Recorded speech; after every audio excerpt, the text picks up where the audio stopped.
이번 시간에는 인베스트 메모에 대해서 이렇게 살펴보도록 하겠습니다. 인베스트 메모란 물류센터 개발하는 회사에서 투자자들한테 에코티를 투자를 받기 위해서 제공하는 그러한 자료라고 할 수 있겠는데요. 같이 한번 살펴보시도록 하겠습니다.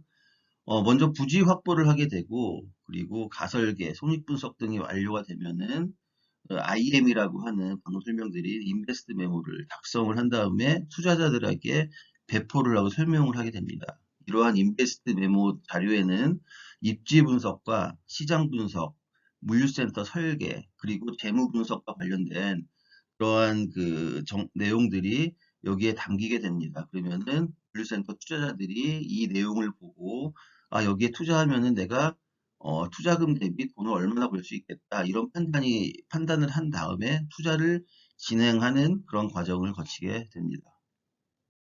이러한 인베스트 메모에는 첫 번째로는 프로젝트 서머리, 로케이션 등과 관련된 정보들이 들어가고요. 두 번째로는 물류센터의 상태, 이런 것들 들어가게 되고요. 그리고 렌트 컴페어러블, 네 번째로는 파이낸셜 모델, 다섯 번째로는 개발 계획, 이러한 내용들이 담기게 됩니다. 먼저 이규큐티브 서머리, 전체적인 프로젝트에 대한 서머리에 대해서 한번 살펴보도록 하겠습니다. 본 개발, 지금 제가 근무하고 있는 회사가 이제 전에는 베어에셋이라는 회사였거든요. 지금은 이제 이큐텍서터 코리아라는 회사로 바뀌었는데, 전에 이큐텍서터 코리아로 바뀌기 전에 작성했던 그러한 IM입니다. 같이 한번 보도록 하겠습니다. 개인 소유주로부터 연면적 16,469평 규모의 시디를 진행 중입니다. 해당 제안은 2021년 3월 토지계약 보증금을 지급하면서 시작됐고 21년 5월에 완료되고 21년 9월에 토지계약이 완료될 예정입니다. 총 연면적 43,815평의 부지에 4호 좌층에서 5층 규모의 계단식 슬로프 스타일의 물류센터를 건설할 예정이다 해가지고 나와 있고요. 본 프로젝트는 2022년 3월에 착공 예정이며 2023년 12월에 완공 예정이다 라는 내용도 나와 있습니다. 해당 사업 부지는 남부 대륙에 위치해 있고 남쪽으로는 세종시와 대전, 북쪽으로는 서울과 경기를 연결하는 23번 국도 그리고 경부고속도로가 임대돼 있다라고 되어 있고요. 그래서 관련돼 가지고 주요 사항에 대해서 정리를 해놨는데 같이 한번 살펴보시면은 경부고속도로 북천안 IC 5km 이내 인접, 평택 제천간 고속도로 남한성 IC 13km 내 인접, 지하철 직산역 7km 내 인접, 인근 15km 내 여러 산업단지들이 위치, 천흥산업단지 2km, 천안 234 산업단지 12km 내 인접 등과 같이 주요 사항에 대해서 정리를 해놓은 내용입니다. 여러분들 이거 예전에 제가 입지 분석 관련해가지고 물류센터 개발 회사의 입지 분석하는 시점 관점으로 해가지고 한번 설명드린 내용인데 해당 내용과 동일한 건데 그 당시에는 입지 분석 사항에 대해서만 설명을 드렸는데 이번에는 전체적인 내용을 다 설명을 드리는 겁니다. 뒤에서 보시면은 여러분들이 그때 입지 분석 때 보셨던 자료들이 나올 겁니다. 그래서 옆에 보시면은 전체적인 물류센터에 대한 프로젝트에 대한 개요가 이렇게 나오고 있습니다. 로케이션이 나오고요. 타겟 지역이 나오고 대지 면적과 실사용 면적, 그리고 연면적, 임대 면적, 용도 지역, 여기는 공업 지역이었습니다. 그리고 접근성에 대해서도 설명이 되어 있는 거고요. 접근성은 입지 분석이라고 볼 수 있겠죠. 그리고 사업 구조에 대해서 설명이 되어 있고 프로젝트 일정은 이제 토지 계약 시점과 토지 명의 이전 시점에 대해서 나오는 거고요. 그리고 이제 개발비가 이제 토지 원가, 토지 취득 관련 비용, 직접 공사비, 간접 공사비 총 개발 비용 이렇게 나와 있는데 이건 좀 보안 사항이라 가렸습니다. 이런 식의 내용들을 넣고 마지막에 수익성을 레버리지 IRR이 19.6%고 세후 기준으로는 16.95%를 타깃으로 잡고 있다. 이러한 내용들을 담은 후에 투자자들한테 제공을 하고 투자자로부터 이렇게 투자를 해달라라고 설명을 하는 그러한 과정을 거치게 됩니다. 이건 이제 지금 보시는 장표는 여러분들이 예전에 보셨던 입지 분석 관련된 내용인데요. 그거 외에 다른 내용들이 좀 들어가 있습니다. 투자 기회라고 되어 있는데요. 같이 한번 살펴보시면은, 동남 권역의 멀티 테넌트 물류센터 개발 기회다 해가지고요. 이 투자 기획은 램프를 통해 각 층에 직접 접근할 수 있는 현대식 물류센터를 개발하는 것으로 계획된 물류단지는 연면적 44,815평 규모이다. 그리고 다양한 임차인 사용 및 단지 내 구성 요소에 맞추어서 건설될 예정이고, 물류단지는 저온창고와 상온창고를 모두 갖출 예정이다라고 해서 이제 내용 나와 있는 거고요. 두 번째로는 입지 및 접근성입니다. 여러분이 지난번에 살펴보셨던 자료는 이제 영어로 된 자료를 살펴보셨고, 지금은 이제 한글로 된 자료이니까는 다시 한번 같이 한번 살펴보도록 하겠습니다. 본건 자산은 남쪽으로 세종, 대전, 북쪽으로는 서울, 경기를 잇는 경부고속도로와 국도 23번과 연결돼 있다. 입지죠. 경부고속도로 북천안 IC가 5km, 평택 대천고속도로 남한성 IC와 13km 거리고 서울 CBD와 연결되는 1호선 지하철 직선역과 직산역과는 7km 거리다. 그리고 삼성, 현대글로비스, P&G, 쿠팡 등의 기업이 있는 일부 산업재 단지들과 15km 이내 거리에 인접해 있어서 우수한 잠재적 임차인을 보유가 가능하다 하면서 이제 천흥산업단지와 천안 제2, 3, 4 산업단지와의 거리도 좀 표시를 했습니다. 그리고 세 번째로는 위험 및 완화인데요. 이거는 좀 넘어가도록 하겠고요. 그리고 네 번째 노동인구 접근성에 대해서 살펴보시면은 대상지는 인구 밀도가 높은 주거 지역으로 조성된 천안 도심에서 10km 이내에 있어서 물류센터에 대한 충분한 인력 공급이 가능하다. 그리고 도심 근로자 외에도 부지 200m 내 아파트가 여러 개 위치해 있고 버스로 접근하기에 좋은 위치이겠고 또한 주차장이 마련될 예정이라 인근 마산과 안성 지역에서도 인력 공급이 가능하다라고 이제 인력 공급 가능성에 대해서 작성을 한 장표라고 할 수 있겠습니다. 우리는 그 장표는 사이트를 중심으로 해서 주변에 이제 평택, 용인, 인천, 서울, 천안, 세종, 청주시의 인구를 이렇게 표시를 해놓은 거고요. 밑에다가는 한 줄로 경부고속도로와 평택 대천 고속도로는 수도권 및 전국으로의 접근성이 우수하고 평택항까지 50km 이내로 접근이 가능해 수출입 물량을 취급할 수 있다라고 이제 장점에 대해서 한번 표시를 한 거고요. 그리고 옆에 있는 그래프는 이제 2015년 과정에서 손쉽게 주문하고 수령하는 HMR, 소비 트렌드 도입과 2020년 코로나의 영향으로 새벽 배송 시장은 100억 원 규모에서 8천억으로 매년 가파르게 성장했다라는 내용, 새벽 배송에 관한 내용이 나오고요. 현재 새벽 배송 가능 지역은 대부분 서울과 수도권에만 한정돼 있지만 기업 간의 경쟁으로 더욱 물류센터에 대한 수도권뿐만 아니라 전국으로 수요가 점점 증가할 것으로 예상되어라고 되어 있습니다. 지금 현재는 충청도 지역에도 새벽 배송을 쿠팡이랑 마켓컬리가 하고 있습니다. 그리고 신세계도 충청도까지 확대해서 하고 있는데요. 이 당시만 하더라도 새벽 배송을 충청도 지역에는 안 하고 있었어요. 이 자료를 만들 때까지만 해도. 그래서 향후에는 충청권에도 새벽 배송을 할 것이다 라는 이러한 내용들을 넣어서 작성한 장표라고 할 수 있겠습니다. 그리고 앞에서 살펴보신 내용들을 서머리해서 북천안 IC, 남한성 IC 접근성을 넣어주고요. 경부고속도로와 3번 국도와의 우수한 접근성, 천흥산업단지 및 기타 산업단지와 인접해 있고 서쪽으로는 평택항 인접해 있다라는 사실을 두고 사이트를 중심으로 반경 1km, 3km, 5km, 10km를 표시한 후에요.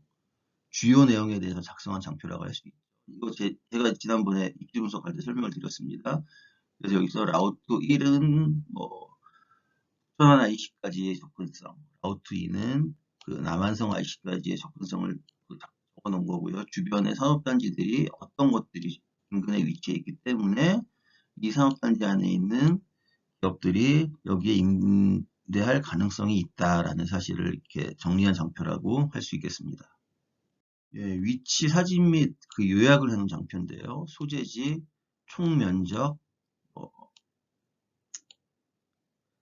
디자인 에어리어, 디자인 에어리어, 그리고 연면적, 토지 소유권, 총 토지 가격, 토지 용도, 공업지역이고요. 허가 용도, 그리고 건폐율, 용적률, 건폐율이 70%, 용적률이 350%, 공업지역이다 보니까 건폐율과 용적률이 높죠. 그리고 고도 제한은 없다. 이러한 그 대략적인 내용에 대해서 정리한 장표라고 할 수 있겠습니다. 인근 토지 거래와 그 비교한 내용인데요. 보시면은 이제 2008년부터 2018년까지 인근 토지 거래 비율 해가지고 쭈루룩 정리되어 있는 내용과 지금 이 토지를 얼마에 뭐 제한할 건지 그러한 내용에 대해서 정리한 장표라고 할 수 있겠습니다. 지금 보시는 장표는 이제 물류센터 공급 현황, 공급과 수요 현황에 대해서 정리한 장표인데요. 지금 현재 이 사이트를 중심으로 해서 이건 이제 2018년부터 2021년까지 공급되어 있는 물류센터 공급 현황이라고 할 수 있겠죠. 이쪽은 서쪽 지역, 서부 권역이고요. 고양시와 인천과 군포, 안양 이런 지역에 위치해 있는 그 서부 권역이고요. 주황색으로 표시한 지역은 동부 권역이고요. 광주시, 고양시, 이천시가 위치해 있는 지역이고요. 남쪽 지역이 남부 권역 해가지고 안성시와 평택시가 위치해 있는 물류센터고 여기는 천안인데요. 보시면은 이제 그 공급 현황을 보시면은 대부분 수도권에 집중이 돼 있고 지금 천안 지역에는 지금 집중이 이 당시에는 이제 한 개가 공사 중이었고 신규 물류센터 공급이 안 돼 거의 없었거든요. 근데 지금 현재는 이 지역에 지금 천안 지역에서 10개 이상 지금 개발을 하고 있는 상황이라고 보시면 되고요. 이러한 내용들을 보여주면서 이렇게 공급이 많이 되고 있기 때문에 천안 지역에도 공급을 하면은 좋을 것이다 라는 내용에 대해서 이렇게 정리를 해 놓은 거고요. 또 제가 이 그 IM 건 외에 다른 걸로 말씀을 드리면은 지금 이렇게 많은 물류센터들이 또 1만 평 이상 그 건축된 물류센터들이거든요. 이렇게 많은 회사들이 사실 지금 현재 많은 물류센터들이 완공이 됐는데 지금 현재 보시는 물류센터들은 전혀 공실이 없다. 그만큼 이커머스 시장이 물류센터 시장을 많이 뭐라고 할까? 아무튼 이 들어와 있다, 잠식해 있다. 뭐 이렇게 보시면은 될 것 같습니다. 지금 보시는 장표는 지역별 임대료 수준에 대해서 정리하는 장표인데요. 서울이 한 5만 원, 그 당시입니다. 서울이 5만 원 수준이었고요. 김포가 4만 5천 원, 인천이 3만 원, 그리고 용인이 2만 8천 원, 이천이 2만 7천 원, 안성이 2만 4천 원 수준이기 때문에 본 사이트도 향후 2년 후에 완공이 되는 센터이기 때문에 2만 4천 원을 받아도 된다. 뭐 이러한 내용에 대해서 이제 지도상에 표시를 해서 작성한 것 같고요. 같이 한번 살펴보시면요. 베어에셋은 월 임대료를 상온 창고 평당 2만 4천 원, 저온 창고 평당 5만 3천 원으로 가정을 했다. 준공 후 5개월에 95%의 안정화된 점유율을 기초로 하였다라고 하고요. 그리고 대상지 부지 주변에는 여러 군데의 물류회사, 식품 공급업체, 전자 공급업체, 전자상거래 이런 업체들이 많이 있기 때문에 잠재적 임차인으로서의 관심을 표했고 구축 물류센터의 경우 평당 2만 2천 원 수준이고 어, 현대식 물류센터 시설 같은 경우는 최대 2만 4천 원의 임대료 수준을 보이고 있다라고 정리했고요. 그리고 지금 현재 사용 가능한 공실은 없는 상태고 2023년 신규 공급 예정인 로지스코와 같은 물류 시설은 있으나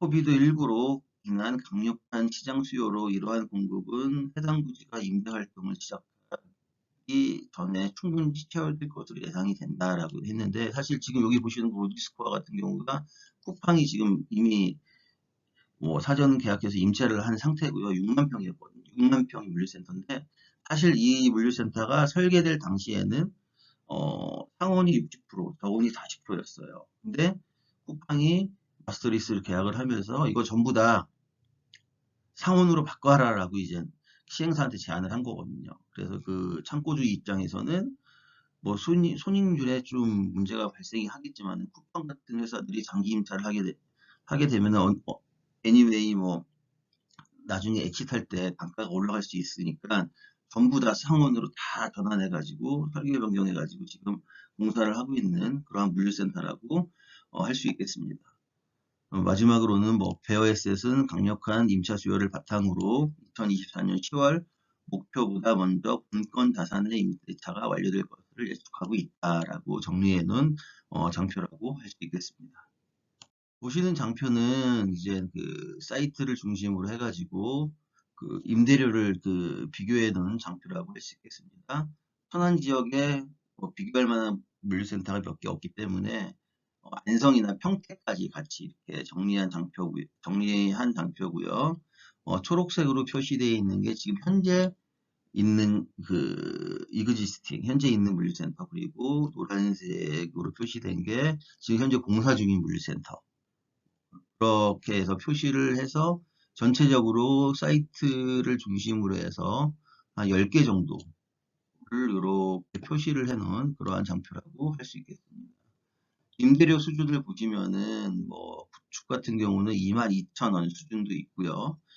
신축 같은 경우는 뭐 24,000원 수준도 있는 것을 확인하실 수가 있습니다. 계속해서 임대료에 대해서 정리를 한 장표인데요. 같이 한번 살펴보시면은 베어에셋은 원리 임대료를 상호는 24,000원, 저호는 평당 53,000원으로 가정을 했다. 준공 후 5개월에 95%의 안정적인 점유율을 기반으로 해서 5년 임대차 기준 5개월의 렌트 프리가 제공이 될 것이다 라고 되어 있고요. 즉, 그 5개월 정도는 렌트 프리를 줄 거라는 그런 내용들을 작성해 놓은 거죠. 베어에셋은 임대료를 보수적으로 가정해서 해당 자산이 완공될 시점에 임대료를 높일 가능성도 있다라고 정리해 놓은 내용이고요.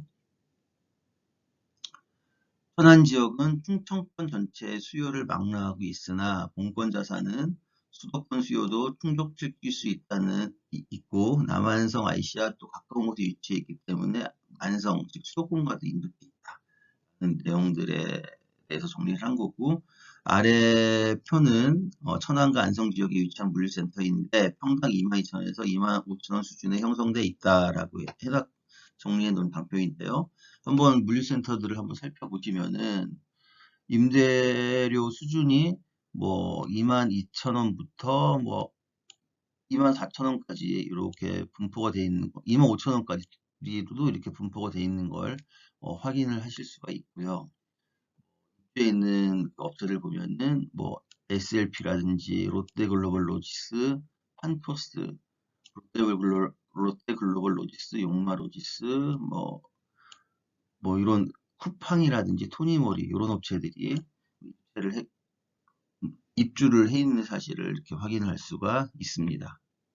계속해서 임대료를 비교해 놓은 장표인데요. 같이 한번 살펴보시면은 상온 단가 기준으로 22,000원에서 24,000원 수준에 형성되어 있는 것을 확인하실 수 있고, 주요 임차인은 삼성전자라든지 쿠팡이라든지 이랜드, 그리고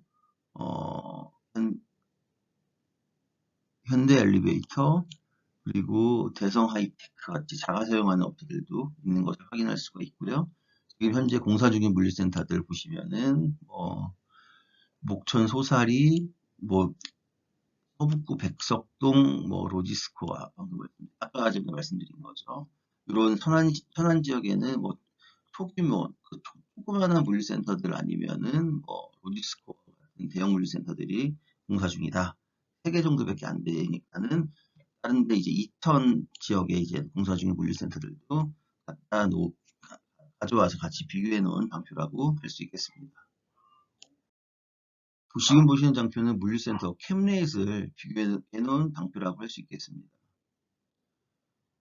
베어에셋은 안정적인 현대식 물류센터 부족으로 인한 높은 가격 트렌드와 최근 거래 정보를 바탕으로 보수적으로 캡넷을 5.5%로 정했다라고 표시가 되어 있고요. 이 지역의 현대식 물류센터의 거래 캡넷은 4.3에서 5.8 수준이며 지속적인 캡레이 타락은 국내의 강한 수요와 현대식 물류시설을 찾는 외국 자본의 영향으로 볼 수 있다. 캡레이이 낮다는 것은 결국에는 물류센터가 비싸게 팔린다라는 의미로 볼 수 있기 때문에 뭐 이렇게 정리한 거라고 보실 수 있고요. 상대적으로 높은 수익률 및 코비드19로 이 지역에 대한 투자자들의 관심도가 높아짐에 따라 최근 몇 년간 캡레이트는 계속 하락하는 추세를 보이고 있다라는 내용도 좀 적혀 있고요. 네, 그렇습니다. 지금 보시는 매매 사례를 보시면은 평택 BLK 물류센터가 2019년에 매각이 됐고 5.75의 캡레이트에 매각이 된 걸로 확인을 할 수가 있고요. 2020년에 성광물류센터는 5.8%, 2020년에 서안성 로지포트 물류센터는 5.3%, 2020년에 LG아웃시스가 4.7%, 2020년에 용인브릭이 4.7%, 2020년에 도지물류센터가 4.3 정도에 매각된 그런 사례에 대해서 정리해 놓은 장표라고 할 수 있겠습니다. 예, 파이낸셜 서머리에 대해서 살펴보시면요. OSS는 보수적으로 액티 캡레이스를 5.5%로 가정하였으며 이 경우 IRR이 19.6%, 원점 기수 IRR이 16.95로 지금 표현이 되고 있다라고 해가지고요. 한번 정리한 내용을 같이 한번 살펴보시겠습니다. 보시면은 프로젝트 사이트 스타트 시작하는 시점을 1개월 차로 놓고 봤고요. 공사를 시작하는 시점을 10개월 차로 놨습니다. 즉 인허가 기간을 9개월 정도로 본 거죠. 그리고 공사가 끝나는 시점을 30개월로 봤고요. 30개월 차로 봤고 전체적인 그 투자 기간은 42개월 정도로 본 프로젝트라고 할 수 있겠고요. 그래서 이제 임대를 시작하는 시점이 31개월 차에 이제 공사가 완료되고 임대를 시작을 해서 임대를 완성하는 시점이 36개월 차, 5개월 안에 임대를 완성을 하겠다. 그리고 렌트비를 5개 정도 주겠다. 전체적으로 이제 임대를 완성하는 기간 5개월, 렌트프리 5개 해가지고 10개월 정도 여유를 버퍼를 가져가는 그런 프로젝트라고 할 수 있겠고요. 공사 기간이 21개월, 그리고 임대를 마무리하는 기간이 10개월 정도로 본 그 프로젝트라고 할 수 있겠고요. 임대료를 상온이 24,000원, 저온이 53,000원, 렌트프리를 한 5개 정도로 본 그러한 프로젝트라고 할 수 있겠습니다.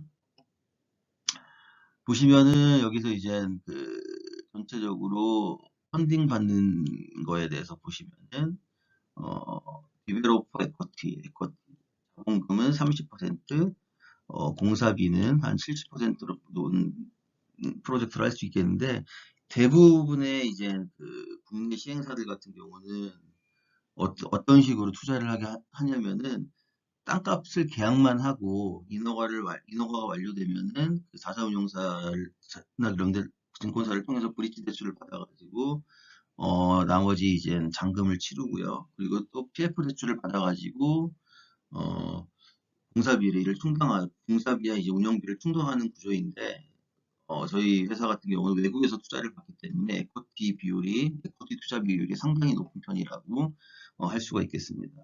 보면은 그 다음에는 이제 토탈 에쿼지션 코스트, 토지를 매입하는 코스트를 한 8.3%로 놓고 받고 건축비를 한 88.5%로 놓고 보고 기타 운영비를 3.2%로 본 그런 프로젝트라고 할 수 있겠습니다. 그래서 IRR이 보시면은 IRR이 19.6% 그리고 비용을 제외한 IRR이 원천 징수는 16.95%로 본 프로젝트라고 할 수 있겠습니다. 지금 보시는 장표는 디벨롭먼트 서머리, 개발 서머리라고 할 수 있겠습니다. 그래서 한번 보시면은 그 일반 공업 지역으로 지정되어 있으며 물시설 개발이 허용되어 있는 지역이다. 지자체 승인을 받기 위한 준비 기간은 일반 공업적으로 감안할 때 상대적으로 빠른 것으로 예상되며 신청 접수 후 개발 승인까지 10개월이 소요된다라고 봤고요. 앞서서 설명드렸죠. 1개월 차가 사업 시작이고 뭐 10개월 차가 이제 인허가 완료 정도로 본 그런 프로젝트이고요. 그리고 임대 완료에 대해서 이제 설명을 한 내용들인데 계속 반복되는 내용입니다. 뭐 일본 국도와 23번 국도를 통한 서울 수도권과 남부 내륙 지역으로 이제 그 접근이 가능한 물류센터들이다. 이런 내용들인 것 같고요. 그리고 이제 당사는 인근의 평택시장에서 37,000평 규모의 상정 복합 물류센터를 개발하면서 인수 시점 이전에 임대차 계약을 이끌어낸 경험을 갖고 있다. BLK 평택물류센터를 저희가 개발을 했거든요. 그 내용, 그 경험에 대해서 정리한 내용이라고 할 수 있겠습니다. 그리고 임대료는 평당 24,000원으로 보수적으로 잡았다라는 내용들이고요. 그리고 관심을 갖는 테넌트들은 지금 뭐 삼성, 현대글로비스, P&G, 기타 3PL 및 이커머스 기업들이 뭐 관심을 가질 것이다라고 얘기를 해놓은 거고요. 그리고 공사 완료 후 5년 계약 기준으로 최대 5개월의 렌트프리 기간을 예상하고 있다. 내용도 좀 작성한 그러한 내용이라고 했습니다. 보시는 장표는 이제 그 건축 서머리에 대해서 내용입니다. 분건은 4개 건물, 뭐 건물 3개에 5층, 1개는 6층으로 건축 계획되어 있으며 매장인층이 포함되어 있어 충수 계산을 위해 L1에서 L13으로 이렇게 설명을 하였다라고 해놨고요. 디자인 서머리와 뭐 플로어 에어리어, 렌탈 에어리어에 대해서 정리한 그 건축 개요라고 할 수 있겠습니다. 네, 건축 도면인데요. 이렇게 건물이 하나, 둘, 셋, 네 개로 이렇게 구성이 되어 있고요. 왜냐면은 땅 모양 자체가 이렇게 길게 구성되어 있어가지고 설계를 이런 식으로 할 수밖에 없습니다. 마지막으로 이렇게 조감도를 넣어가지고 마무리한 그러한 IM이라고 할 수 있겠습니다.